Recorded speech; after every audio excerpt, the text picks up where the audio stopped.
Muy buenos días, buenas tardes, buenas noches, amigos y amigas, desde donde nos estén acompañando. Les saluda Víctor Gallardo, gerente general y socio de Mundo Marítimo, publicación especializada en la industria del transporte marítimo, portuario y del comercio internacional. Este 2022 nos enorgullece poder celebrar 20 años de existencia junto a ustedes. Y qué mejor cerrar nuestras celebraciones con iniciativas como la que nos convoca. El Review of Maritime Transport es un reporte emblemático de la UNCTAD que se publica anualmente desde 1968. Ofrece un análisis de los cambios estructurales y cíclicos que afectan al intercambio comercial, los puertos y el transporte marítimo, así como una amplia recopilación de estadísticas del comercio y el transporte. Es por esto que gracias a la División de Transporte, Logística y de Facilitación del Comercio de la UNCTAD, liderada por nuestro amigo Jan Hoffman, se presentarán las informe, recientemente lanzado el 29 de noviembre. Ahora centrándonos en las conclusiones pertinentes relacionadas con la región de América Latina y el Caribe. Agradecemos esta altísima convocatoria de más de 800 inscritos y dejo la palabra a nuestra editora de contenidos internacionales, Bárbara Salgado, que moderará la conversación del webinar denominado Review of Maritime Transport 2 América Latina y el Caribe. Adelante, Bárbara. Muchas gracias, Víctor. Damos la bienvenida a nuestros panelistas Jan Hoffman, jefe de la Unidad de Comercio y Logística de UNCTAD, Luisa Rodríguez, oficial de Asuntos Económicos, y Pamela Ugaz, oficial de Asuntos Económicos, ambas pertenecientes a la Unidad de Comercio y Logística UNCTAD. Antes de comenzar, les recordamos a los asistentes que se realizarán las 3 presentaciones de manera consecutiva y luego tendremos una ronda de preguntas y respuestas al final. Pueden ingresar sus preguntas a través de la función de Q&A de la plataforma y serán consideradas para el final de la sesión. Comenzaremos con la presentación de Jan, titulada Las principales tendencias del comercio marítimo, el negocio marítimo y portuario y las tarifas de flete. Jan, adelante. Muy bien, pues muchísimas gracias y felicitaciones al mundo marítimo. Gracias por colaborar con nosotros en este evento, compartir nuestro informe, ideas, datos con amigos y seguidores en América Latina y el Caribe. De manera de introducción, quería subrayar que este informe realmente es parte de un paquete, ¿no? Tenemos también perfiles marítimos nacionales de cada país, 3 páginas de datos, tendencias, anexos de estadísticas que pueden bajar con muchos años de series. Este informe va acompañado con, que hemos calculado, 31 tablas y 83 gráficos. Viene con un capítulo nuevo de facilitación de comercio, viene con un capítulo especial sobre el tema de competencia. Hay un sitio interactivo donde pueden, ya lo verán, vamos a poner unos links en el chat. Eso de manera de introducción. Estamos muy orgullosos. Nuestra publicación existe desde el año 1968, lo que nos permite realmente tener datos y experiencia de muchos años, y lo producimos nosotros, los funcionarios, el equipo de la UNCTAD. No está subcontratado con consultores. Sí beneficiamos de socios, de amigos que colaboran con datos, los estamos reconociendo en los gráficos, en las tablas, pero la responsabilidad de análisis es el nuestro y lo hacemos, bueno, con mucho gusto y con cierto orgullo. En fin, sin nada más por el momento, yo voy a entonces empezar a share screen y practicar mi castellano con mis láminas en inglés. Eso era lo que hemos acordado. Ustedes deberían ahora ver esta lámina. Yo voy a empezar con lo básico, la demanda, la oferta y los mercados. Empecemos con datos de la demanda.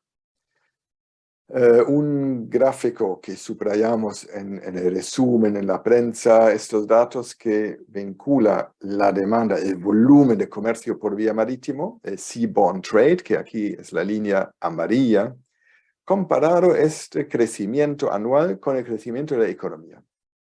Y fíjense que históricamente, aquí el gráfico empieza en el 2006, pero desde los años 60, en promedio, el comercio marítimo ha crecido más rápidamente que la economía. O sea, la línea amarilla estaba por encima de las barras azules. Últimamente ya no es así. Y no es tanto solo por el COVID, sino es que el crecimiento económico es cada vez más un crecimiento en servicios. O sea, nosotros gastamos dinero en restaurantes, servicios, en cine. Y también hay más producción, inversión interna dentro de China, por ejemplo, y eso explica esta tendencia importante a largo plazo que les estoy presentando aquí. Aparte de tener allí, ustedes ven en el 2020 bajó, después subió, se recuperó tanto el comercio marítimo como la economía, y ahí hasta les presento un pronóstico, y siempre es arriesgado tener pronósticos, sobre todo si son sobre el futuro, pero ahí están los datos, tenemos un pronóstico, digamos, de 1.4% para este año, y después los próximos años estimamos un promedio de 2.1% de todo el volumen del comercio marítimo. Otra tendencia a largo plazo y encuentro muy interesante del comercio por vía marítima, la participación de los países en desarrollo, ¿no? En los años 70, fíjense, que la línea amarilla era muy baja y la línea azul mucho más alta. La línea azul son en el fondo las exportaciones. Es lo que se cargó en los barcos para la exportación. La línea amarilla es lo que se descargó en el puerto de los países en desarrollo.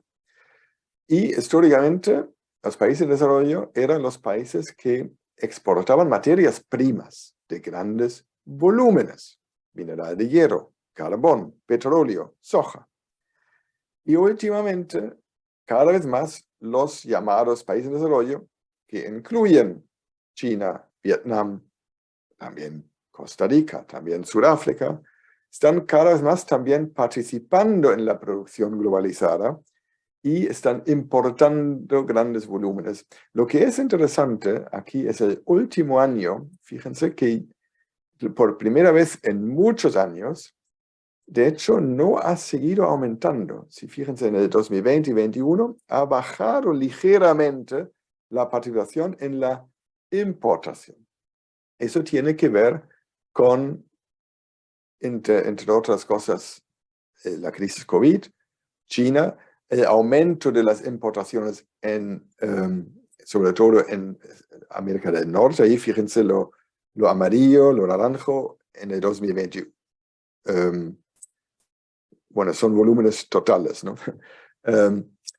O sea, Asia ha seguido subiendo y ahí ven también la gran participación de Asia en los volúmenes, que es más que las demás regiones en conjunto. Bien, eso un poco por la parte demanda, y después habrá tiempo para preguntas de sesión si quieren algún detalle más detalle. Vamos ahora por la oferta. Y allí vemos el crecimiento de la flota, la tasa de crecimiento anual, que ha sido más bien baja. Y ha sido baja porque la crisis nos pilló en un momento donde los pedidos en los astilleros del mundo eran pocos. O sea, había poca reserva, ahora sí se han encargado nuevos buques, sobre todo portacontenedores, pero se demoran 2 o 3 años en entregarse. Entonces, últimamente no ha crecido mucho la oferta. Y ahí no podemos entrar en todos los detalles, pero hay muchos datos en los anexos de qué país tiene qué flota, qué tipo de buque, qué tamaño, qué edad. Eso sí es interesante. Hemos visto un aumento de la edad promedia de la flota mundial. Y eso pesar de que en principio debería renovarse, debería ser más joven por el tema también de la transición energética, de la descarbonización. Pero, y ahí sí tenemos una discusión, ¿por qué se ha envejecido, por qué ha envejecido la flota? Nosotros pensamos que una de las razones es que los inversionistas están esperando porque no sabemos, ni ellos, ni ustedes, estoy seguro, ni yo, cuál va a ser el precio del carbón de CO2, de las emisiones en el futuro. ¿Cuál va a ser la regulación en la Organización Marítima Internacional en el futuro? ¿Cuál va a ser el combustible del futuro? Entonces, es difícil cuantificar, pero nosotros pensamos, si no tuviésemos este cambio energético, esta necesidad de descarbonizar, tenemos que descarbonizar, pero mientras tanto hay un peligro de que hay menos inversión de lo que tendríamos que tener. Bien, combinando demanda, oferta, llegamos a los mercados. Y aquí ven un poco ya combinando, la línea azul es el volumen. Fíjense, eso aquí me estoy enfocando en el transporte en contenedores, ¿no? Eso es la demanda y la oferta de la flota y del transporte contenedorizado. En el 20, durante al principio de la pandemia, bajó la demanda. Pero después subió mucho, ¿no? Subió porque existían estos stimulus packages y la gente que tenía dinero pero no podía salir, ordenaba cosas en Internet. Y muchas de esas cosas están hechas en China, también en Vietnam o Tailandia o Corea, o también en países de América Latina o algunos países de África, pero ahí subió la demanda, pero la oferta no podía, o sea, no podía. Y de allí, ¿qué pasa si la demanda crece más que la oferta? Suben los precios. Este gráfico le hemos tratado de actualizar hasta casi último minuto, porque mientras que hacíamos el análisis en nuestra review, en el informe, todavía estábamos más bien allí arriba y teníamos preocupaciones y qué implica, qué hacemos. Y claro, ahora ya se estaba ya casi imprimiendo el informe y todavía actualizábamos algunos de estos gráficos. Bien. Partiendo un poco del tema de los fletes de contenedores,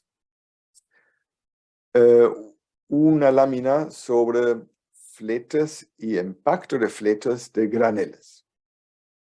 Allí se podría, quizás después tenemos tiempo para discutir, tenemos obviamente el impacto de la guerra en Ucrania. Y gracias a una iniciativa de nuestra secretaria general, en colaboración con Turquía y la ONU, hemos logrado que han vuelto a salir los graneleros. Pero mientras que no salieron, ha subido el flete de graneleros, ha subido el costo de transporte, porque supongamos Egipto o Djibouti o Ghana, había países que compraban mucho de Ucrania y como ya no venía la carga ahí, tenían que comprar de más lejos. Entonces tenían que comprar más y de más lejos y aumentaba el flete. Ahora, ¿qué implica eso para los precios? Doy otro paso atrás. Vuelvo al tema de los contenedores y el año pasado. El año pasado hicimos una simulación que implica el aumento de los fletes de contenedores para la inflación. Y dijimos, va a aumentar los precios globales al consumo en 1.5%. Hace un año todavía no teníamos inflación y la gente no nos creía. 6 meses más tarde, o sea, hace 6 meses ahora, el Fondo Monetario publicó sus cálculos, lo que realmente se veía ya, y decía, la inflación, que ya se veía viniendo, está creciendo y 1.5%, o sea, exactamente lo que nosotros hemos estimado, es a causa de los fletes. Bien, ahora vuelvo a este gráfico. Aquí tenemos precios de comida, ¿no?, de food prices, por diferentes países. Lo interesante es, lo azul es el impacto de fletes y lo amarillo, naranjo, es el impacto del precio de los commodities. Y casi la mitad del aumento global del precio, lo que ustedes y nosotros, y yo, y tú y yo, estamos pagando en la tienda, que están aumentando los precios para nuestra pasta y pizza y yogures y todo, la mitad de este aumento viene de fletes más altos. O sea, a la izquierda, ¿no? Es decir, world, el mundo. Y eso es porque, por un lado, faltaban buques y aumentaba el costo por tonelada, por buque, por día, pero además del costo por día, aumentaban los días. Porque si yo ya no lo pude comprar de Ucrania para llevarlo a Egipto y necesito comprar en Estados Unidos o Brasil para llevarlo a Egipto, aumenta también la distancia. Eso, por un lado, es interesante, es una simulación, pero viendo la buena experiencia del año pasado, que hicimos bien la simulación, soy optimista, soy y estoy, que estamos otra vez bien. Bien. Otra cosa que encuentro interesante aquí, los países más afectados son los de ingreso medio, los que ven aquí lower middle income, upper middle income. En cambio, los de muy bajos ingresos, a ellos no les afecta tanto el flete de graneles. ¿Por qué? Porque no compran graneles. Son tan pobres, tienen tan poca capacidad de producción, que compran comida ya procesada. O sea, no compran maíz, soja a granel, sino compran chocolate bars, pasta, pizza, pan hecho, porque tienen menos producción nacional de lo que realmente se come, ¿no? Entonces, los países como Egipto, de medio ingreso, que compran los graneles, allí sí, ven, la parte azul es más alta. Espero haberlo explicado bien. Es una de las cosas que encuentro más interesante y fascinante de nuestros análisis. No ha salido tanto en los news, pero aquí lo he intentado compartir. Ahora, les voy a juntar toda la historia: demanda, oferta, mercados. Y les recuerdo que soy economista y me gustan las curvas y los gráficos. Empezamos con la curva de la demanda en el transporte marítimo, que es bastante vertical. ¿Qué quiere decir vertical? Quiere decir que sea lo que sea el precio, yo lo pago, lo compro. ¿Por qué? Si yo realmente necesito mi teléfono de lujo para Navidades, pago lo que sea para el transporte, porque el transporte sigue siendo solamente una pequeña parte del precio final. Si yo realmente necesito este combustible para calentar mis casas, necesito realmente este tornillo que necesito dentro de una producción de la cámara de un equipo, de un coche, la elasticidad de la demanda en el transporte marítimo es muy baja. Quiere decir, el precio, el freight rate, el flete tiene que cambiar mucho para que realmente compre menos servicios de transporte, ¿no? Si ven otros mercados, curvas de demanda-oferta en sus libros de economía, normalmente la curva de demanda es más horizontal, más inclinada. Aquí está muy vertical. Y la curva de la oferta en transporte marítimo tiene normalmente esta forma. Si hay sobrecapacidad, si estamos en la izquierda, si hay poco volumen y todos los dueños de buques, mientras que puedo pagar el sueldo de mi personal, de mi tripulación, y puedo pagar el combustible, yo bajo, yo compito, bajo, aunque ni cubro mi costo promedio, pero si cubro el costo marginal, bajo. Pero si llego a un límite de capacidad, allí ya no pude ampliar más, no pude ir a más de cierta velocidad máxima. La construcción de buques se demora 2, 3, 4 años. O sea, si llego al límite a la derecha, ya aunque el flete sea millones, o sea, ha multiplicado por 5, ¿no? No puede aumentar la capacidad, no puede aumentar el volumen. Y allí tenemos el precio en un momento dado y el flete. Y yo les hago aquí una historia muy, muy, muy simplificada. 2019 teníamos el flete A. Y ahí tienen a la derecha lo que les acabo de mostrar, la tendencia del flete de los últimos años, últimas décadas. ¿Qué pasó primero en el COVID? 2020 se reduce la oferta. Los buques, según datos de la UNCTAD con Marine Traffic, los buques pasan 20% más de tiempo en los puertos. Congestión, faltan cajas, falta capacidad, no hay capacidad ociosa. No, al principio sí se decía que los armadores quizás controlaban, no, es que no había buques de sobra. Y pasaban más tiempo anclados delante de los ángeles. Subía el flete y bajaba el volumen. ¿Se acuerdan del gráfico anterior? En el 2020 bajaba el volumen global. Después empezamos a imprimir dinero, ¿no? Los stimulus packages. Y ven a la derecha, les he actualizado, y van por la nube los fletes. Porque la demanda va a la derecha, la oferta ha ido a la izquierda, no hay forma, se sube. Y hoy en día estamos de nuevo casi como estábamos antes. Y claro, tenemos crisis económica, inflación, ya la gente vuelve a gastar dinero en el cine y los peluqueros, que me recuerda, tengo que volver a ir. Pero bueno, ahí estamos ya de vuelta donde estábamos antes. En resumen de esta parte, y después si hay preguntas discutimos más, preparando para el futuro. Primero, lo que hemos visto, se necesita inversión a tiempo. De hecho, hay gente que dice la congestión y la falta de capacidad en Estados Unidos habría pasado igual, quizás en 2 o 3 años, porque había una subinversión y no había capacidad, o sea, se demora de ampliar la capacidad de los puertos. Los dueños de buques estaban esperando, no invierten tanto. Pero realmente tenemos que, el sector público y privado, mirar a largo plazo. Segundo, y eso allí yo me siento como, se llama un broken record, eso lo he repetido últimamente muy a menudo.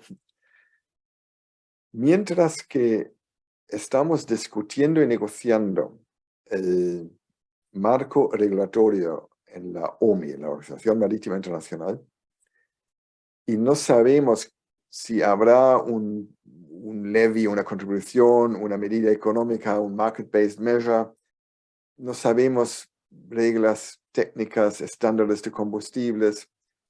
Me temo que el hecho de que se está esperándose, no se invierte tanto como se debería invertir, el impacto del futuro a mediano y largo plazo puede ser mucho peor y un impacto más fuerte sobre fletes más altos de lo que puede tener un levy, un impuesto, una tasa sobre el carbón, el CO2.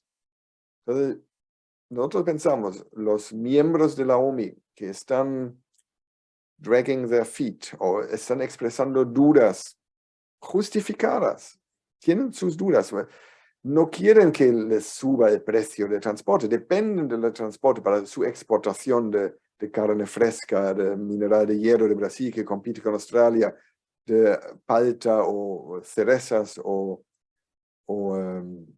uvas de Chile. Obviamente no quieren que suban el flete. Pero mientras que tengamos la incertidumbre sobre cuál va a ser el impacto de la movida de la curva de la oferta a la izquierda, es peor. Por eso llamamos a que, por favor, un marco regulatorio predecible, rápido, para no atrasar inversiones. Y después tenemos varias soluciones muy concretas de mejorar índices, la competencia, la facilitación del comercio, que lo van a cubrir mis queridas colegas Luisa y Pamela. Entonces paso el batón a mis colegas. Muchísimas gracias, Jan, por ese completo contexto tan esclarecedor sobre la industria en estos momentos.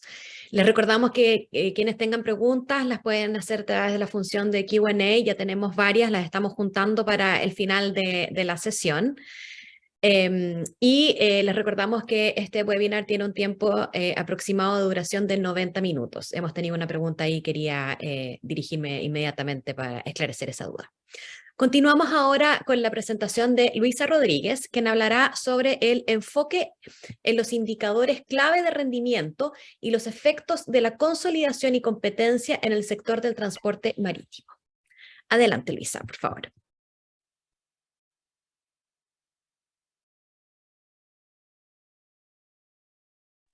¿Me escuchan? ¿Ven la presentación? Sí, te escuchamos, Luisa, ¿Sí? y vemos la presentación. No, estás compartiendo la otra pantalla. Tienes que compartirla. Ahora sí. Ahora sí. ¿Y tu cámara? Mi cámara, por supuesto. Aquí estoy. Hola. Bien, ok. Hola, mucho gusto de estar aquí. Sí, Bárbara, no sé, había una pregunta sobre el tema de interpretación. No sé si le respondemos a Adrian. Creo que no tenemos interpretación, ¿verdad?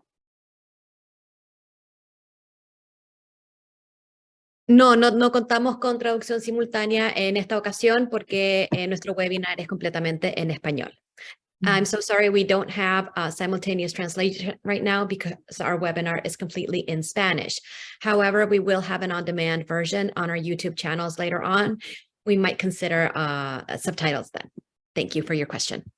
Gracias, Bárbara. Sí, entonces, bueno, comenzar con la presentación, hablarles un poco de la estructura de cómo hacemos el informe y los capítulos que me toca presentar a mí.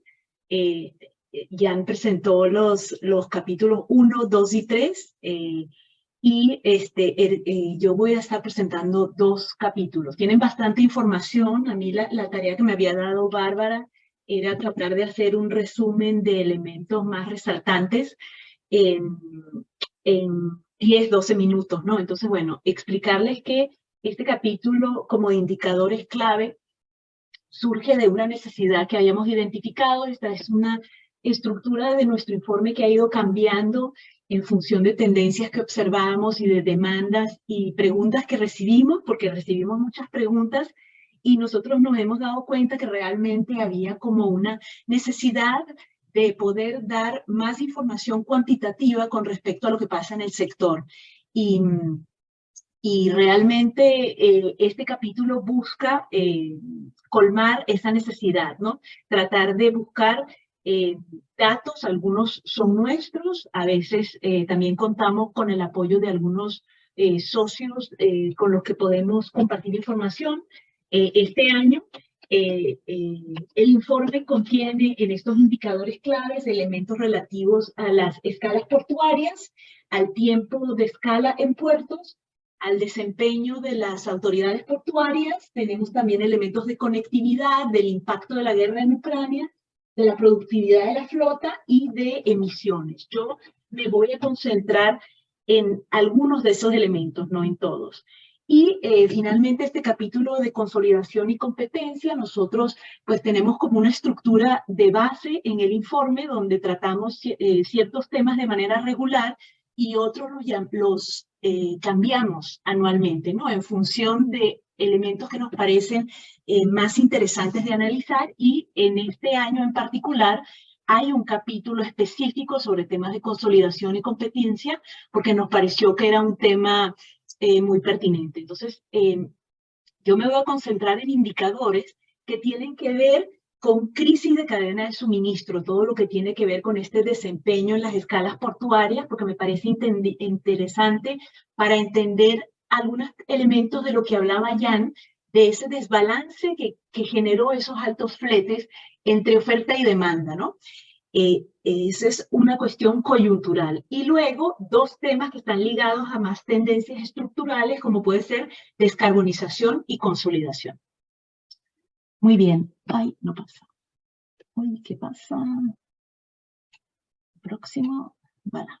Entonces, empecemos con este tema que tiene que ver con la coyuntura y la crisis de cadena de suministro. Como bien lo decía Jan, había un problema de una demanda que creció en un momento puntual y que no pudo la oferta darle seguimiento. Y gran parte de poder entender por qué hubo ese desbalance tiene que ver con esas limitaciones en la oferta logística que se observaron como resultado de esa disrupción que observamos en la cadena de suministro, ¿no? Y esto tuvo un impacto muy claro en los puertos, y es lo que yo quiero resaltar acá. Y ese impacto en los puertos, pues fue esa congestión. Los puertos, por problemas que tenían que ver con falta de equipo, falta de personal, se vieron en una dificultad para poder manejar esos volúmenes de demanda creciente, y eso pues tuvo un impacto, lo que observamos y lo que le queremos transmitir a través del informe, que tiene que ver con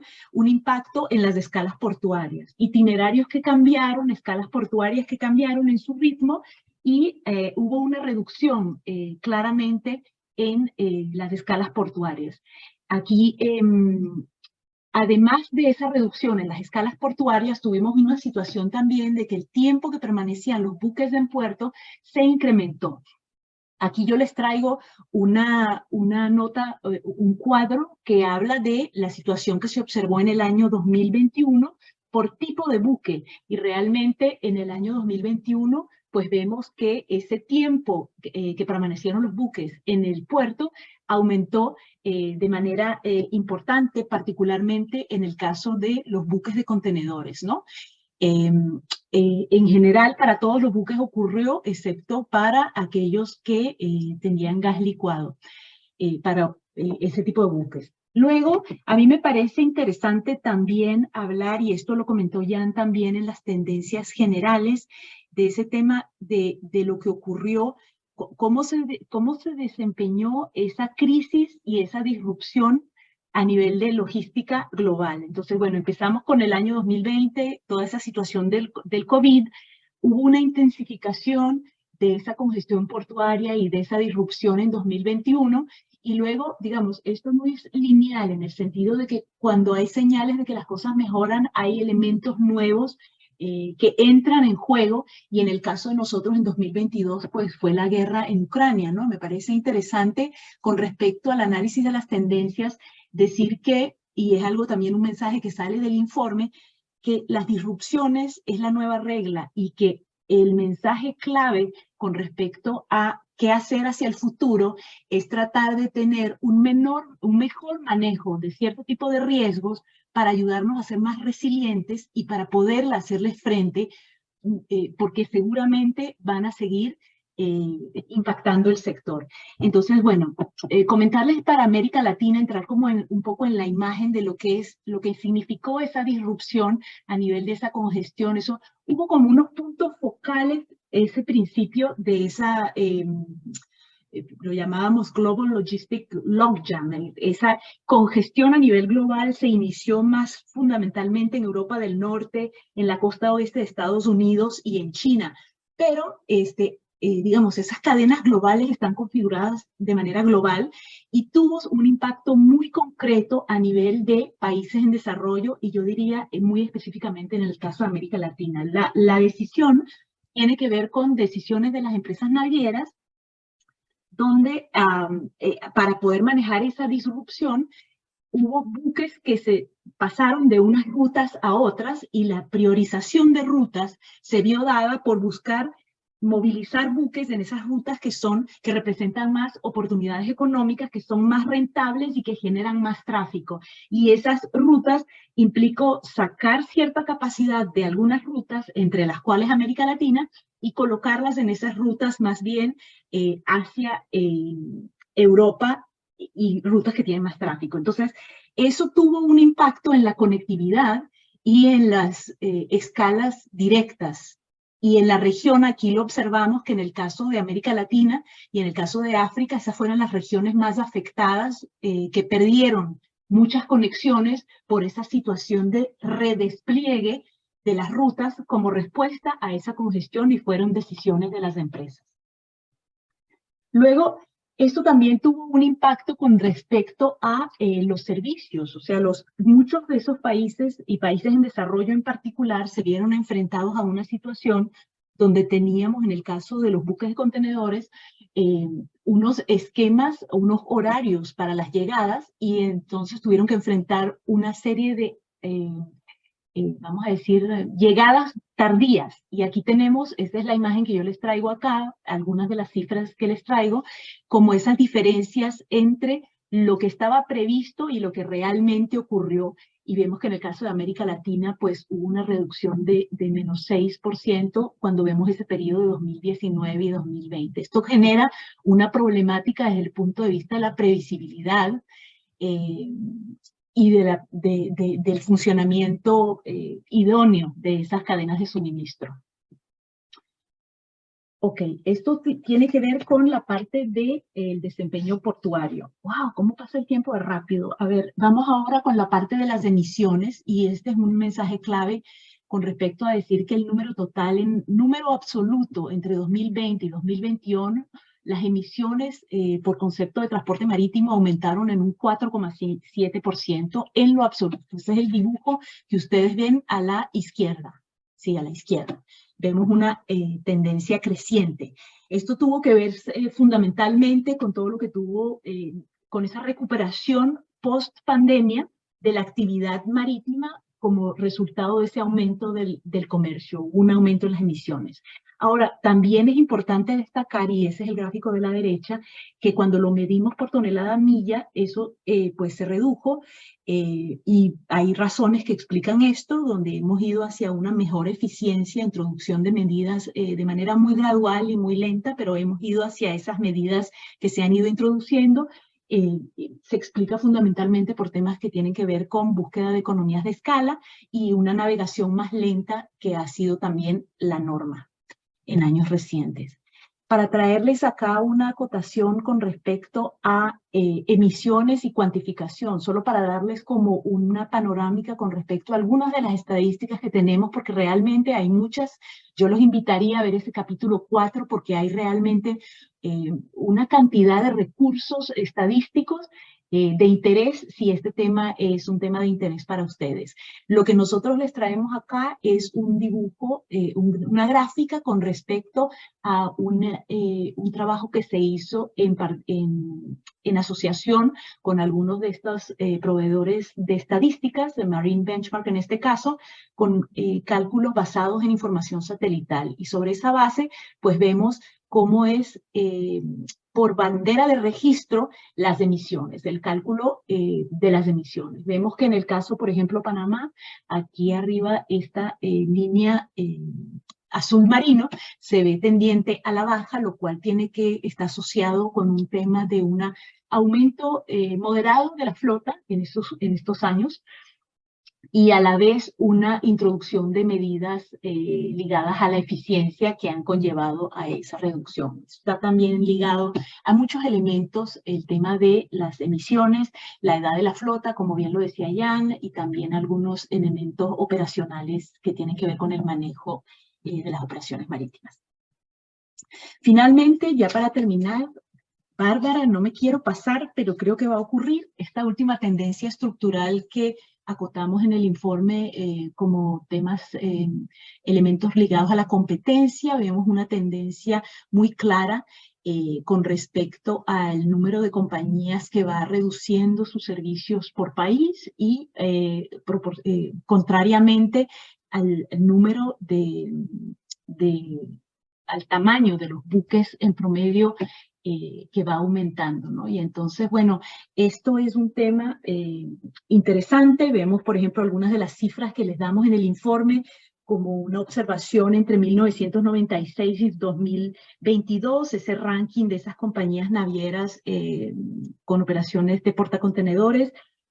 en 96 esas 20 top, el ranking de esas 20 compañías representaba un 48%, en 2022 estamos hablando de un 91%. Entonces ahí hay realmente un proceso interesante que ha tenido lugar en estos años con respecto a esa concentración a nivel de compañías. Y luego también vemos un tema que tiene que ver con la integración vertical, ¿no? Donde no estamos hablando solamente de operaciones marítimas, pero que esas empresas entran también a jugar en otros mercados asociados con la logística marina, que tiene que ver con terminales, con puertos, con agentes de transporte. Van, vamos a decir, diversificando la oferta de los servicios que están asociados con esa logística marítima.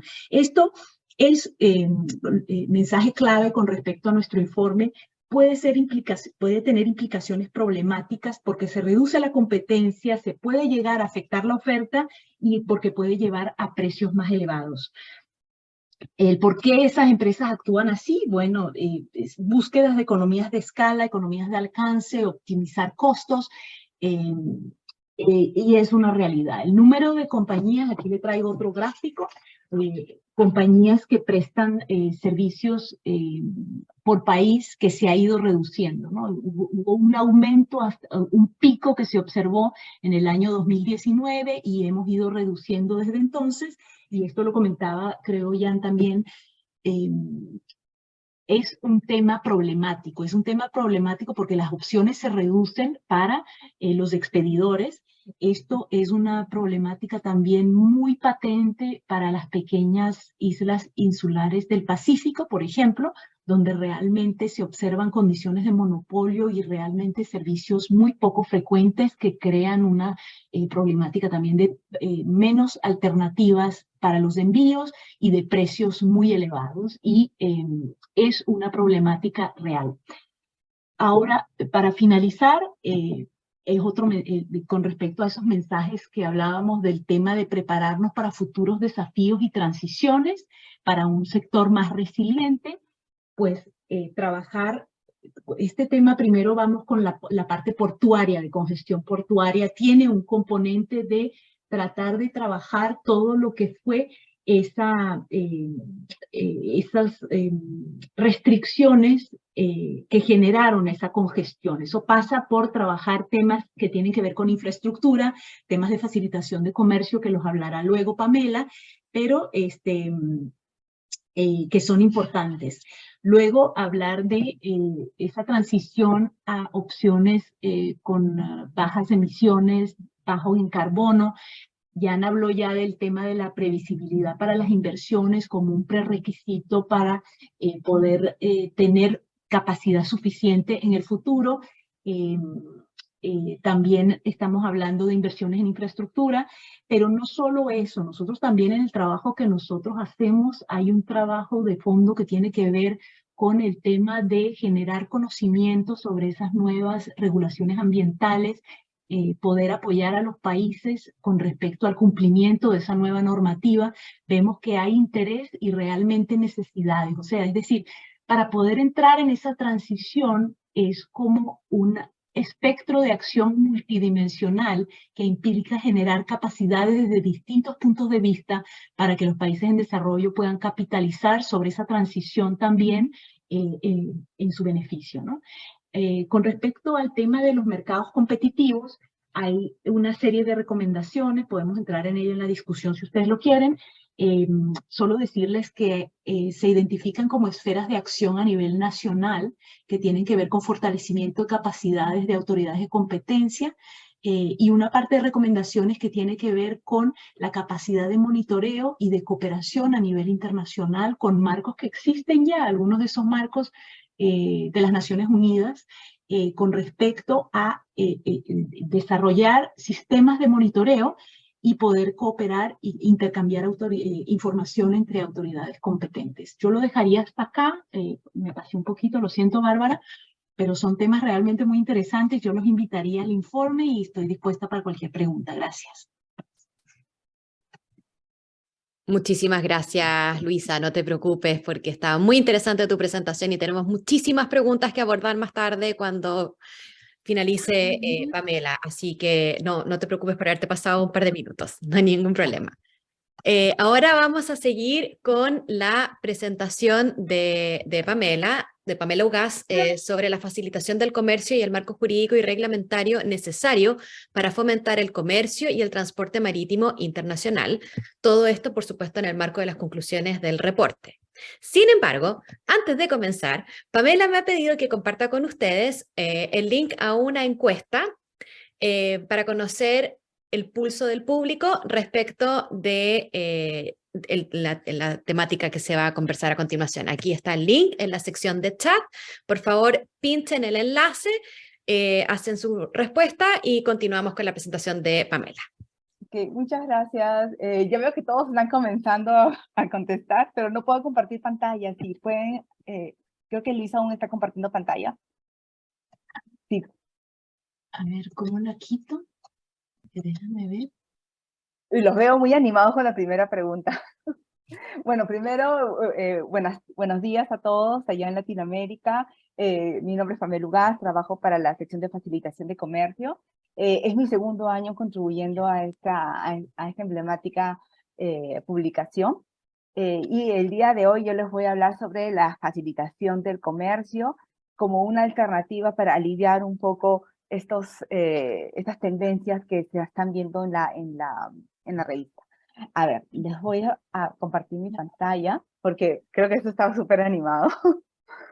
A ver, la primera pregunta, así como para romper el hielo, es ¿cuál país será el ganador del mundial?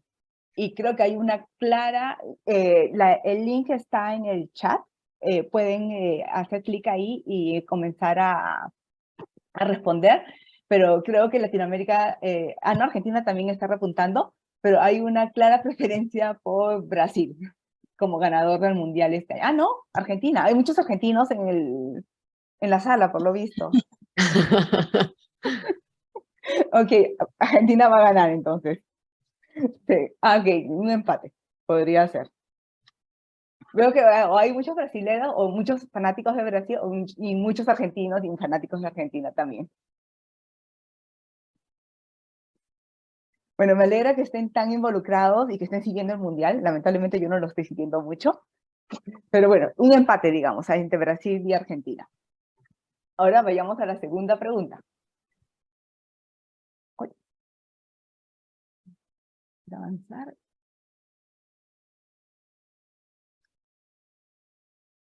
A ver, ¿quién es el campeón del mundo transfiriendo rápidamente el petróleo a buques? ¿Quién es el campeón del mundo? ¿Venezuela? ¿Qatar? ¿China?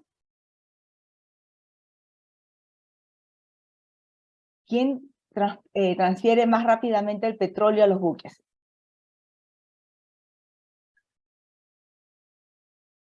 Vemos que Qatar está repuntando, al menos Qatar está ganando uno de los mundiales, es campeón del mundo en una de las categorías.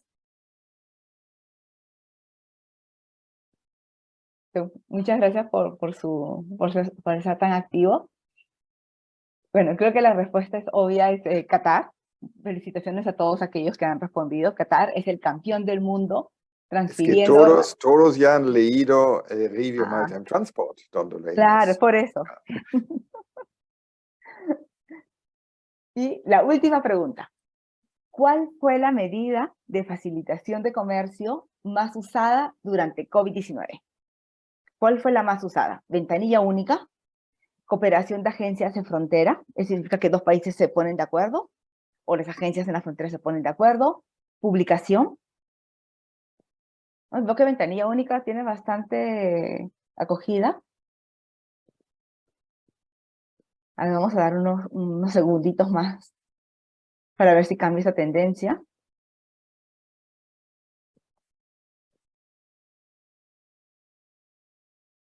Bueno, ventanilla única parece que es muy popular en América Latina. Porque, bueno, les tengo una noticia. No es ventanilla única, es publicación. Y eso lo vamos a ver en la presentación. Porque es publicación, hay dos encuestas hechas en momentos diferentes, una por la OMC y otra por las comisiones de regionales, incluyendo la CEPAL, y publicación es la medida con mayor, que fue mayormente usada durante COVID. Ahorita se los voy a explicar todo, pero muchísimas gracias por participar en la encuesta y espero que haya sido divertido para ustedes como lo fue para mí. Y bueno, ahora les voy a compartir mi pantalla. No sé si pueden ver la presentación en la pantalla o necesito pararla para volver a compartir. No, lo Se ve lo vemos bien. bien. ¿La pueden ver? Ok, perfecto. Listo. Haz full screen, solo, ya, sí, ahora. Genial. Bueno, muchísimas gracias por participar nuevamente en la encuesta y también me uno a los saludos de Jan y Luisa a Mundo Marítimo por su aniversario. Felicitaciones a todos los que trabajan, es una excelente iniciativa y muchas gracias también por la invitación. Como les comenté, voy a hablar sobre la facilitación de comercio, pero en el transporte marítimo. Y estaba planeando cubrir estos tres aspectos. Primero, ¿cuáles son estas medidas específicas de facilitación de comercio que ayudan al transporte marítimo? Después vamos a hablar de qué hemos aprendido de la pandemia, las lecciones. Y finalmente, cómo unidos, el sector público y privado, podemos ser más fuertes y resilientes. A ver, primero las medidas específicas. A ver, yo creo que ya Jan y Luisa han comentado bastante sobre el tema, solamente para recordarles que durante la pandemia hubo muchísimos puertos congestionados, Jan lo mencionó, Luisa también, los tiempos de espera de los buques en los puertos aumentó drásticamente, especialmente como Luisa lo mencionó, los buques de contenedores, y se calcula que había al menos un día de retrasos. Y esto tiene costos. ¿Cuáles son estos costos? Se calculó que es entre un 0. Sí, les voy a traer exactamente cuáles son, pero es 0.9% a 3.1% de los aranceles ad valorem, que si lo comparamos a la liberalización es realmente el equivalente a lo que se ha liberalizado en los últimos años.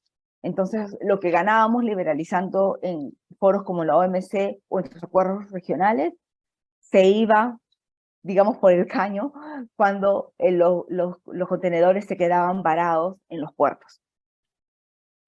A todo esto, hay muchos aspectos mencionados ya por Jan y por Luisa que escapan al control del sector público, de los gobiernos, hasta del sector privado también. Pero ¿qué es lo que sí está en sus manos? Es las medidas de facilitación de comercio, específicamente en el sector, que recaen en el sector público, ¿no? Y que están ancladas en estos 4 principios básicos, que son la transparencia, por eso dije que la publicación era sumamente importante, transparencia, simplificación, estandarización, armonización, y que están complementadas por digitalización, mediante la modernización, y también sobre esta colaboración público-privada. Pero lo vamos a ver en acción, para no explicarles tanta teoría. A ver, nosotros hemos sacado unas estadísticas de cuáles son las medidas o cuáles artículos específicos del Acuerdo de Facilitación de Comercio ayudan más a aliviar esta congestión. Y vemos que el top 3 es, ahí pueden verlo, el artículo 7.3, que es realmente separar el despacho y el levante de la mercancía. ¿No? Que se pueda, que uno pueda sacar las mercancías sin que estén todavía todos los trámites cumplidos, obviamente con una garantía, pero que hay esta separación. Después, y algo muy interesante, porque si se pueden dar cuenta, esto del separo del levante y la mercancía realmente no implica nada digital, pero las medidas que siguen después, que son sumamente importantes, son digitales. Primero, el procesamiento previo a la llegada, que generalmente se hace enviando electrónicamente los documentos, la declaración, antes de que llegue la mercancía al puerto. Y el pago electrónico también tuvo muchísimo impacto. Ahora, yo les busqué los datos para América Latina, y en América Latina las medidas que incluso van más arriba, más allá de lo que se está mostrando ahorita en la pantalla, que es a nivel global. América Latina va mucho más allá en pago electrónico, tiene muy alto cumplimiento en América Latina. también procesamiento antes de la llegada, también está muy alto, más de 81%, y en América Latina también se ha implementado ampliamente el pago, mejor dicho, el envío rápido. Generalmente, me imagino que es por el tema del e-commerce. Está a más de 80% de implementación en promedio en los países de América Latina, lo cual es bastante alto. Bueno, ahora, ¿qué es lo que nos trae también las tendencias? En la última encuesta, que ustedes la deben conocer, de la CEPAL, se menciona mucho que las medidas de facilitación de comercios digitales es la nueva tendencia y que se reforzó mucho más con la pandemia, y es algo a lo que ya no podemos escapar. Y en el caso de la facilitación de comercio en el sector marítimo, tenemos novedades. Por ejemplo, la ventanilla única marítima. Ustedes saben que AIMO ha hecho en este año obligatorio la implementación de la ventanilla única marítima. Claro que hay un plazo de implementación, y mediante ella todo el procedimiento, desde que llega el buque, la estadía y la salida del buque, del cargo, de las personas, todo el trámite se tiene que hacer de forma digital, lo cual es un gran avance. Después también tenemos otras novedades que se han implementado en los últimos años. Por ejemplo, en el caso de UNTAD, en el programa SICUDA, tenemos un programa especial, un software, que es el ASIHub, que conecta acá lo tengo escrito, pero conecta a todos los operadores, las agencias, las aduanas, las agencias reguladoras, con el sistema marítimo mundial. Entonces se puede transferir data, ayuda también mucho a la gestión de riesgo, porque todo está digitalizado. Y les va a sorprender también lo que puse, pero el e-TIR, ustedes saben, el TIR, el carnet que permite el tránsito de mercancías terrestres, que también se usa para transporte multimodal. Se implementó durante la pandemia la versión electrónica, que permite poder completar este transporte multimodal terrestre hasta el buque. Entonces, eso también fue un avance de facilitación de comercio, de tránsito, que benefició especialmente a los países sin litoral y al transporte multimodal. Ahora vamos a la segunda parte. ¿Qué hemos aprendido de esta pandemia? Y acá quería primero ponerlos en contexto, ¿no? La pandemia fue la tormenta perfecta. Mejor dicho, no había preparación. No había muy pocos países tenían un plan de emergencia, y si tenían un plan de emergencia no estaba realmente actualizado, no había ni siquiera un directorio de las agencias a quien contactar para facilitar el envío de las máscaras, de los respiradores, y también incluso había hasta poca claridad en qué se consideraba un bien de emergencia. Si recordarán, había mucha confusión al momento realmente que se desató la pandemia. Sumado a eso, hubo poca coordinación. En el sector público se crearon muchas unidades de emergencia y no contaron con las unidades ya existentes. Tampoco se coordinó mucho con el sector privado, como era tanta urgencia, y luego se hizo, pero con mucha posterioridad. No fue al momento realmente en que se tenía que reaccionar rápido que consultaron al sector privado, y habían lamentablemente medios inexistentes, falta de infraestructura, se implementó el teletrabajo, pero no había buena banda de internet y computadoras en las casas de los trabajadores. Realmente fue muy difícil poder pasar a un sistema totalmente digital para las operaciones comerciales en los puertos. Y acá es donde les contaba cuáles son esas medidas que tuvieron más éxito, o que fueron mayormente usadas. Esto viene del estudio de las comisiones regionales de Naciones Unidas, y donde se dice que la publicación publicar la transparencia. ¿No se acuerdan de que había muchas restricciones también? Al mismo tiempo que había restricciones, había medidas de facilitación, pero era muy difícil conocerlas. Entonces, los gobiernos realmente, y hay que felicitarlos, especialmente en América Latina, pusieron mucho esfuerzo en publicar y darle la información a los comerciantes de la forma más fácil y rápida posible, ¿no? A través de Internet. Este informe yo lo he corroborado por una encuesta también que se hizo en la OMC sobre cuál fue la medida con mayor implementación durante la pandemia, y también fue publicación. Entonces, algo que parece tan sencillo, publicación, que uno publica, pero realmente tiene un impacto, lo puede publicar en Internet, pero tiene un impacto es muy potente, muy poderosa en facilitación de comercio. Y no, bueno, digamos que relativamente no es muy difícil de hacer. Ahora, por último, ¿qué nos espera en el futuro? ¿A qué es lo que tenemos que aspirar para poder sacar lo mejor de todas estas experiencias que hemos tenido en estos años? Son, en nuestra opinión, las alianzas público-privadas. Hay en el tema, en el sector marítimo, hay tres tipos de, perdón, hay tres tipos de comités o de consejos que son relevantes. Primero tenemos el Comité de Facilitación de Transporte Marítimo, que ustedes, como bien saben, es creado por AIMO, por la OMI, perdón, por la Organización Internacional de Transporte Marítimo.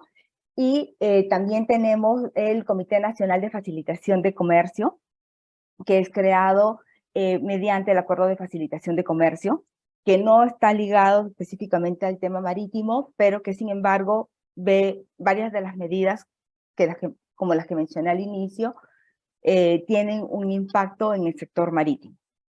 Y luego tenemos las alianzas público-privadas, y estas alianzas o asociaciones están más ligadas al desarrollo de infraestructura en los puertos. Y es muy usada por los gobiernos, como ustedes saben, para poder financiar estos grandes proyectos de envergadura en los puertos que requieren una inversión considerable. Y la cooperación en acción, que hemos visto qué es lo que ha pasado durante la pandemia y después también de la pandemia en el proceso de recuperación. Los comités nacionales de facilitación de comercio han sido sumamente activos, y aquí yo les pongo el caso de Paraguay, específicamente porque es un país sin litoral, pero sin embargo que necesita exportar, importar también a través de sus vecinos con acceso al mar. Y el Comité de Facilitación de Comercio durante la pandemia y después ha sido un actor realmente clave para poder ayudar a Paraguay en este objetivo, ¿no? De no parar el comercio a pesar de la pandemia. Y creo que realmente es quería poner un ejemplo de un país sin litoral que tiene mucha repercusión, no solamente para el tránsito, pero un tránsito que va hasta los puertos. Después también otro escenario donde se da esta cooperación en acción es el sistema de comunidad portuario. Durante la pandemia hubo una proliferación y muchas agencias se sumaron a estos esfuerzos, ¿no? Donde todas las autoridades marítimas, los agentes logísticos, los comerciantes pueden compartir información de forma digital.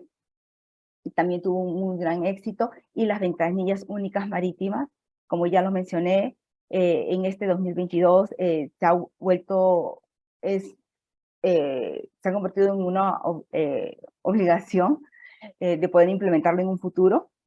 Y esto también tiene un impacto muy grande porque va a requerir mucha comunicación del sector público y privado. Por ejemplo, en el informe comentamos el caso de la ventanilla única marítima de la Unión Europea, que no fue un proceso que tomó sus años, que tomó su tiempo, y en el cual hubieron muchas etapas en las que el sector privado fue consultado. Y también pudieron haber reuniones y recibir retroalimentación, y así se fue construyendo esta ventanilla única. Entonces, cualquier medida digital, por más que sea muy eficiente y muy moderna, siempre va a necesitar la coordinación del sector público y del sector privado. Eso es lo que quería resaltar aquí. Y también el transporte multimodal. No olvidemos a los países sin litoral. En América Latina tenemos dos, Bolivia, Paraguay, y tenemos que también pensar en, cuando hablamos de transporte marítimo, en cómo conectar a los países sin litoral y ayudar, por ejemplo, a través del ITIR o a través de la cooperación o tratados entre países, cómo hacer que estos países también tengan una facilitación de comercio marítimo, que los ayude a acceder y exportar e importar a través de las costas de sus países vecinos y hermanos. Y bueno, espero no haberme pasado de tiempo, creo que no. Estos son los links de los enlaces de la publicación. Y también, si tienen alguna pregunta, nos pueden siempre escribir a este correo electrónico, que los voy a dejar un ratito en pantalla. Y bueno, quedo a su disposición para las preguntas que tengan a bien hacernos. Muchísimas gracias por su atención. Muchísimas gracias, Pamela, por tu presentación. Ahora vamos a pasar a la ronda de preguntas y respuestas. Tenemos muchísimas preguntas desde el público, asistente que está muy interesado en conocer, en profundizar sobre los temas que todos ustedes han expuesto.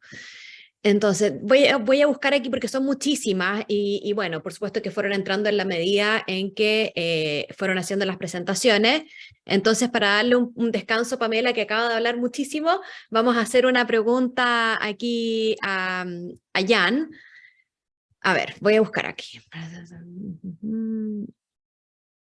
Ya, aquí la primera pregunta que nos llegó fue de Filadelfo Guerrero, que pregunta: quisiera saber cuáles son las perspectivas de las tarifas de fletes internacionales frente al resurgimiento de las nuevas olas de COVID que se están viendo en estos momentos. Me imagino que debe estar muy específicamente orientado a lo que está sucediendo en China, ¿no es cierto? Y toda esa política que tiene ahí el mundo en ascuas respecto de las exportaciones.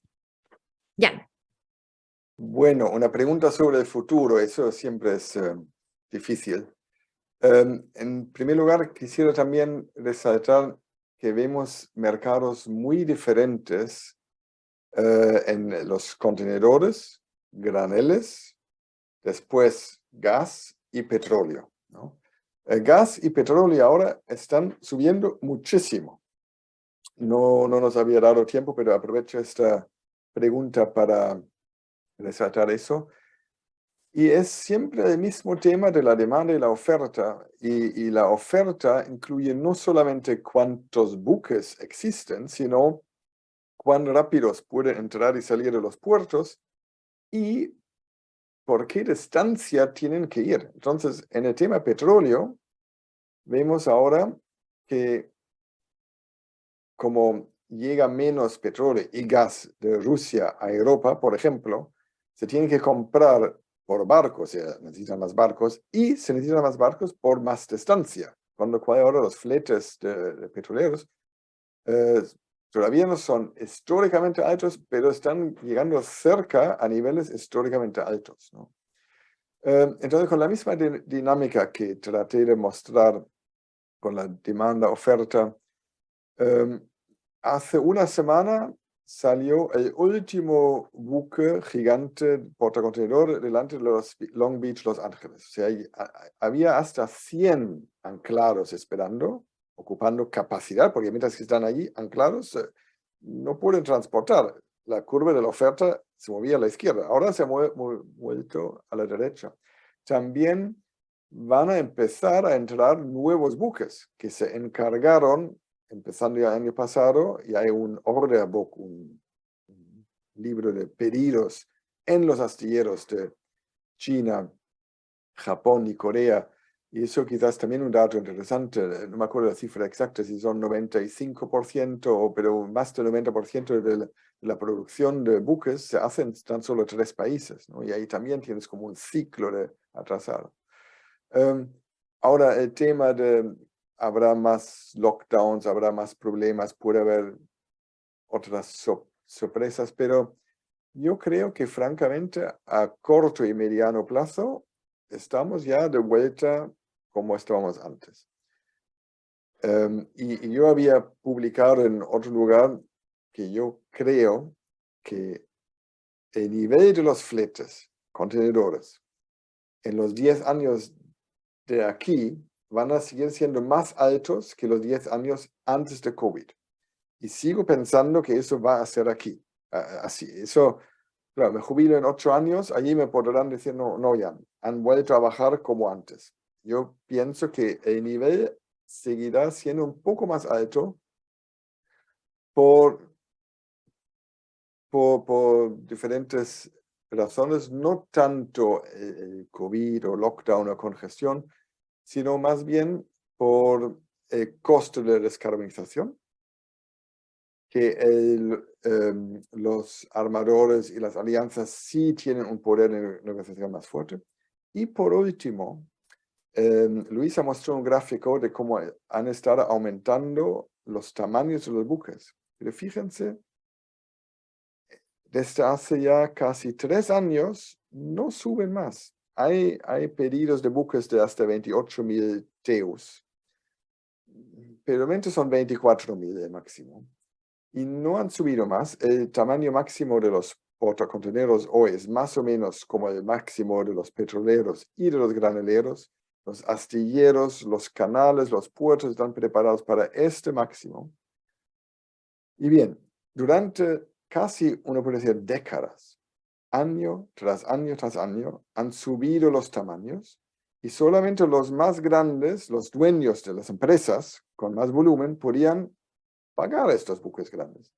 Ellos ganaron economías de escala. Ellos podían ofrecer sus servicios más baratos. Pero ¿qué hicieron con los buques más pequeños, los antiguos? No se iban a la chatarra. Se quedaban en el mercado y llevaban a una sobreoferta.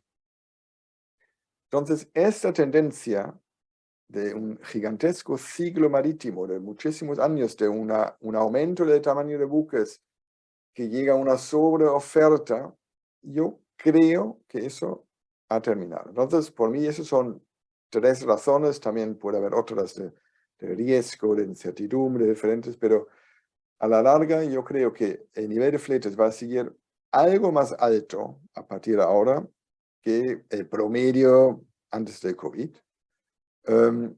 Y ojalá el tema puntual, actual, de un poco de congestión, de lockdown de puertos, de huelgas en Corea, yo creo que es más bien temporal. Bien, de allí yo veo Luisa levanta la mano, me va a agregar, Sí. corregir, ampliar estos puntos. Gracias, muchas gracias, Jan. Luisa, ¿tú tienes algo que agregar a esta Sí. respuesta? Sí, quería agregar el tema también de la descarbonización y el impacto en los fletes. Digamos, lo que documentamos también en el informe es que eso va a tener un impacto con respecto a como nosotros lo vemos, una mayor volatilidad a futuro, ¿no? Que va a haber realmente, eso también va a tener un impacto en los fletes. Y luego, por último, decir que, porque la pregunta iba como ligada al COVID, cuando hablaban, la pregunta que estaban mencionando sobre el tema de el escenario de las olas del COVID, y yo lo que quería destacar, que nosotros hacemos como unas proyecciones en el informe con respecto a demanda de transporte marítimo y comercio por vía de transporte marítimo, que está ligada no solo a lo que ocurra con el COVID, digamos, todo lo que está ligado a comercio, transporte marítimo, también está como muy relacionado con desempeño de la economía a nivel global. Y esos escenarios que nosotros presentamos en el informe, pues nosotros percibimos que vamos hacia una situación de ralentización que está ligado a la coyuntura económica global. Y eso no solo está ligado con el COVID, pienso que es importante también destacar que esos escenarios que nosotros presentamos en el informe también resaltan el tema de la guerra en Ucrania, ¿no? El tema de la logística que decía Jan, que pareciera como ser algo más coyuntural que tiene a resolverse, pero hay como otros dos elementos en el contexto, en esa incertidumbre que se genera, que realmente es difícil digamos, no tenemos la bola de cristal para decir hacia dónde va a ir. Nosotros, si tú me permites, comparto los escenarios como los habíamos puesto, tal vez eso puede ser útil. A ver, déjame, aquí lo tengo. Estos eran los escenarios que nosotros teníamos, ¿ves? Con respecto a cómo percibir esa recuperación económica a nivel global, pues dependerá de cómo entran en juego esos tres factores: guerra en Ucrania, la pandemia y la logística. Coincido plenamente con Jan, ese elemento de la disrupción ligada a la logística pareciera que es coyuntural y tiende a resolverse, pero los otros elementos, pues hay un contexto de estanflación, de recesión, que realmente es problemática a futuro a nivel global de la economía, y eso impactará sin duda en el comercio marítimo también. Mencionar eso nada más.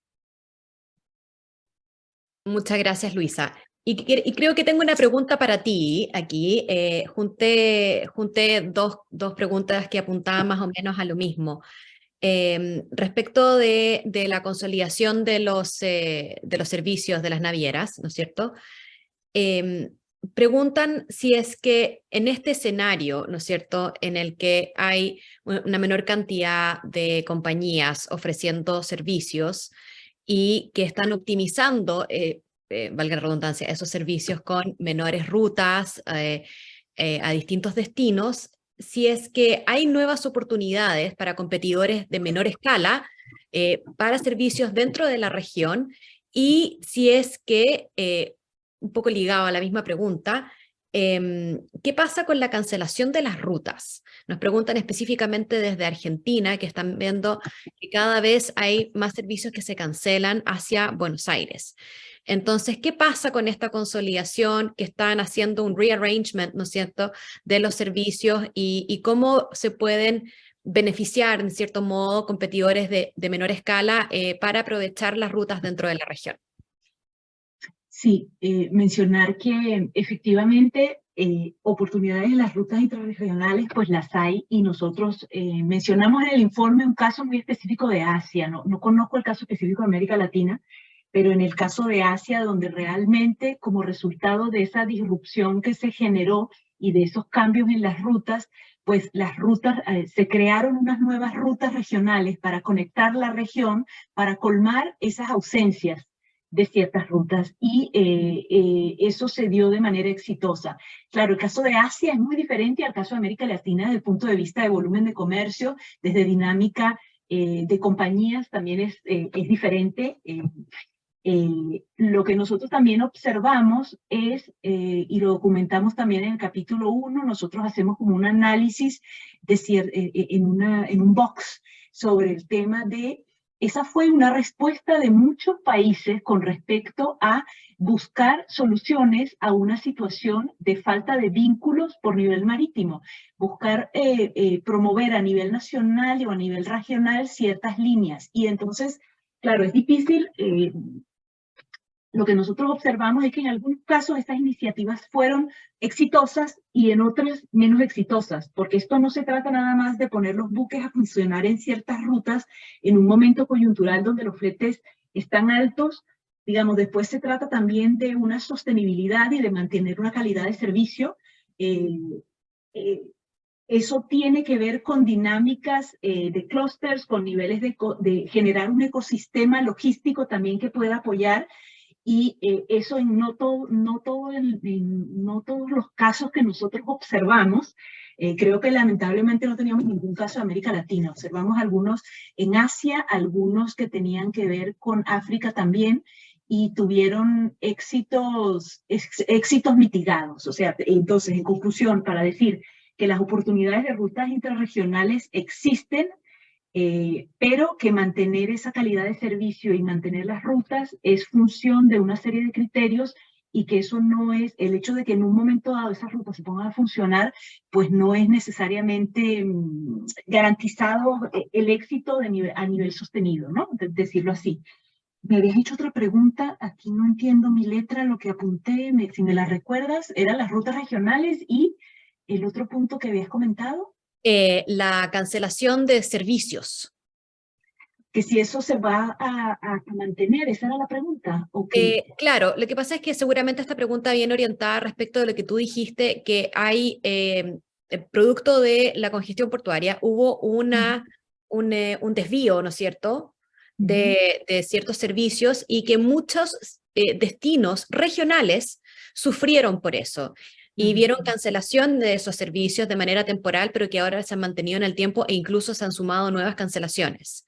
Entonces, la pregunta va quizás, ¿no es cierto?, estas preguntas hacia el futuro, estas preguntas que todos pensamos, pucha, si supiéramos, pero más o menos una estimación respecto de las tendencias que se reflejan en el reporte es si esas cancelaciones de servicios se van a mantener en el tiempo o si es que hubiera alguna proyección de recuperación de esos servicios bajo ciertas circunstancias.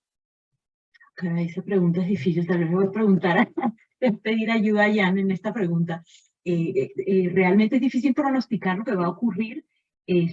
Pareciera que hay elementos de esa parte logística que tienden a facilitarse en el contexto actual, pero de ahí a decir que eso va a conllevar una decisión de las empresas para retomar patrones anteriores, digamos, yo no estaría como dubitativa de decir que vamos a volver en el corto plazo a una situación donde esas conexiones se van a reintegrar. En el corto plazo diría que probablemente no, tal vez a más mediano o largo plazo sería la situación si se dan una serie de condiciones con respecto a esos escenarios que les había planteado antes, pero yo diría que en el corto plazo no lo veo factible. A ver, no sé a ver Jan qué dice, no sé a ver Jan qué dice. Sí, quizás no, sería tampoco... una oportunidad para esos servicios regionales, ¿no? Sí. Luisa, No, te voy a pedir, brevemente, ¿puedes dejar de compartir tu pantalla? Ah. Sí, para complementar, ya que Luisa preguntó, yo tampoco tengo la bola de cristal, pero en primer lugar la pregunta es válida, es cierta que durante la falta de capacidad y estos fletes tan elevados, sobre todo desde China, tenemos también una tabla que no hemos incluido aquí, pero muy interesante, de fletes contratados, ¿no? Entre regiones. Allí, a ver, los fletes, los spot rates, los índices los hemos mostrado, pero saber el flete contratado promedio de varios años entre África y América del Norte, o entre Asia y Europa, Asia y América Latina, es súper interesante, y ahí se ve también claramente el impacto de los imbalances. O sea, el flete saliendo de China ha subido muchísimo más que cualquier otro flete, entonces se ve este efecto de imbalance. En cambio, el flete saliendo de África o de otras regiones, algunos incluso han bajado. Entonces, durante esta situación, es cierto que los buques han ido donde más ganaban y se redujo la oferta, y eso hemos visto, creo que Luisa tenía este gráfico, ¿no? Se sacaron servicios. Ahora, vuelven a ponerlo. Es difícil porque ahora, como son más bajos los fletes, también se vuelve menos interesante el negocio. Y los armadores van a intentar manejar, controlar capacidad para que no vuelvan a tener pérdidas, como lo tenían durante muchos años antes del COVID. Entonces, de ahí hacer un pronóstico, el balance entre, por un lado, el próximo año, en 2 años, cuando van a entrar al mercado todos los nuevos buques encargados y habrá una cierta sobreoferta, pero hasta qué punto estos nuevos buques y después con el cascading, ¿no? O sea, los otros buques más pequeños van a los mercados norte-sur y intrarregional, es difícil. Yo espero que sí, espero que vuelvan los servicios y a mediano largo plazo yo creo que sí, porque habrá mucha oferta, habrá mucha casi sobreoferta. Esperamos. Sí, es cierto, no tenemos la bola de cristal, pero también es cierto que la demanda es la que manda. Entonces, si también hay menores volúmenes de demanda, es muy difícil que se reanuden rutas que no justifican el negocio, ¿no? Si al final eso es. Bueno, aquí tenemos un sentimiento muy general que se recoge de las preguntas, es que hay una sensación de que las navieras tienen el control, que los armadores tienen el control y que manejan el escenario de manera tal de seguir redituando de manera generosa como lo hicieron durante las altas tarifas de flete producidas por la pandemia. Entonces aquí una persona pregunta, ¿quién controla para que las navieras no manejen los espacios para mantener los valores altos? Otra pregunta también apunta a las navieras hicieron, ¿no es cierto?, unas grandes ganancias durante la pandemia.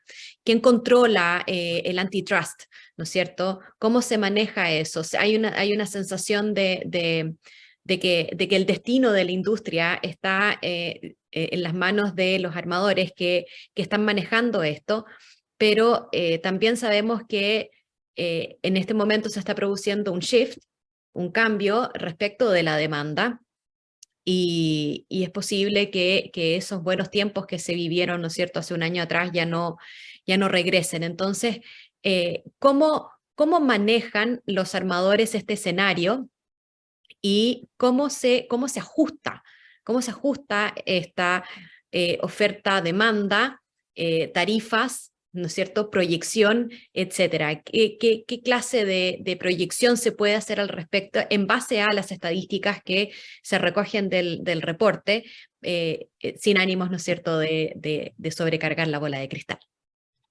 Sí.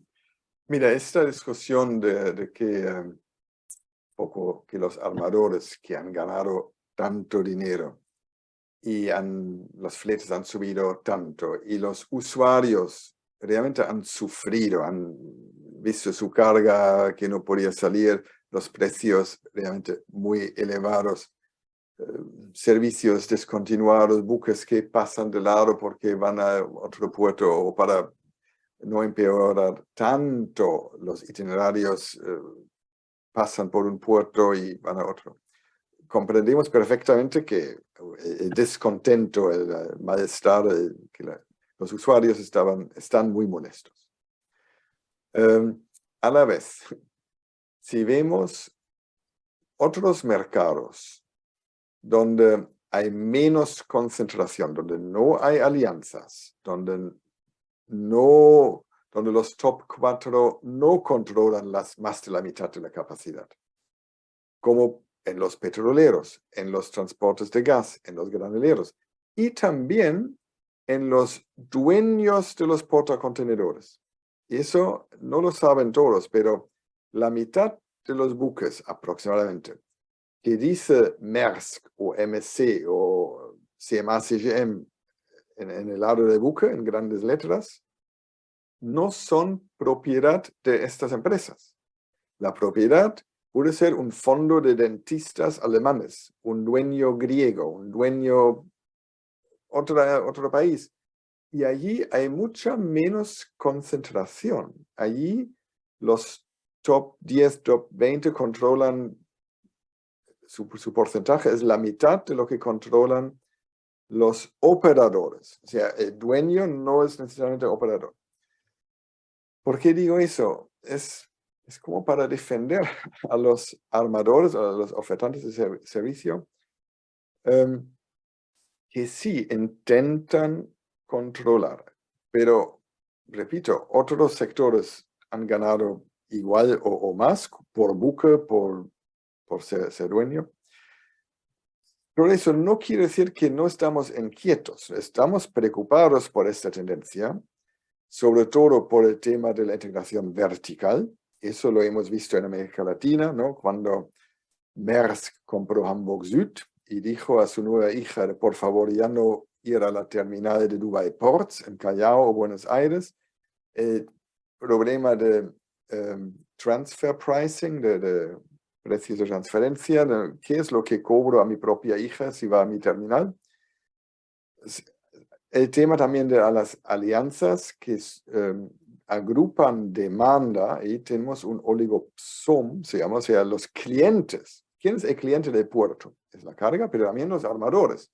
De repente, los puertos tienen solamente 3 clientes. Y estos clientes tienen mucho poder como cliente.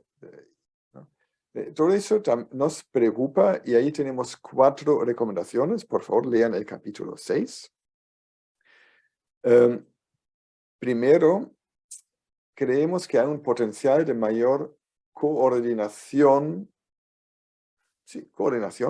entre los grandes regímenes de antitrust, qué está permitido, qué no está permitido, porque en América del Norte, en la Unión Europea, en China, en Australia, las reglas no son exactamente las mismas. Y eso ni es bueno para los usuarios ni para los armadores. Segundo, buscar mejor monitoreo. Y monitorear no es control. Ni la UNCTAD, ni la OMC, ni la OMI, ni nadie puede controlar un precio de mercado. Teníamos un taller en la UNCTAD con los armadores, pero también con el Global Shippers Forum, con los freight forwarders. O sea, y alguien en la sala dijo, oye, deberíamos imponer precios, imponer fletes. Y los usuarios tampoco lo quieren. No, el mercado libre está allí. Y como suben los fletes, se encargan buques nuevos y así funciona el mercado, ¿no? A la vez, vuelve al punto, al segundo punto, de monitorear, de mejorar la transparencia y obligar a la transparencia. Yo soy empresa A, tengo una colaboración con empresa B, pero el usuario no sabe en qué buque y cómo y por qué ruta va mi contenedor. O sea, más transparencia es el segundo punto. Tercero, es formación, formar a los